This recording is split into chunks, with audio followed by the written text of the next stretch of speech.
பாப்பா மறுபடியும் ஆரம்பிச்சிட்டீங்களா? இருங்க டாடி வாட்டும் சொல்றேன்.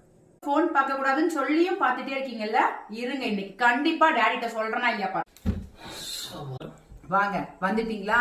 நீங்க இல்லாத நேரத்துல ரெண்டு பேருமே என் பேச்ச சுத்தமா கேட்கறதே கிடையாது. சண்டை போட்டு வீட்டை ரெண்டு ஆக்குறாங்க. அது மட்டும் இல்ல, இல்லாத நேரத்துல இப்படி நடக்குது. இதெல்லாம் கேட்க மாட்டீங்களா? ஏன் இப்படி பண்றாங்க? ஒழுங்கா கேளுங்க, இல்ல நான் எங்கேயாவது போயிடுறேன். அச்சுச்சோ, பச்சை குழந்தைங்களை போட்டு இப்படி மனசாட்சியே இல்லாம அடிக்கிற. கொஞ்சம் கூட இவங்க மேல எல்லாம் பாசமே இல்லையா உனக்கு? Thanks mummy.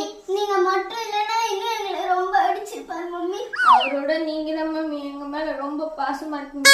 I love you mummy. யாரு எனக்கேதும் தெரியலையே, என்ன கேட்டா நான் சொல்ல வழியிலே.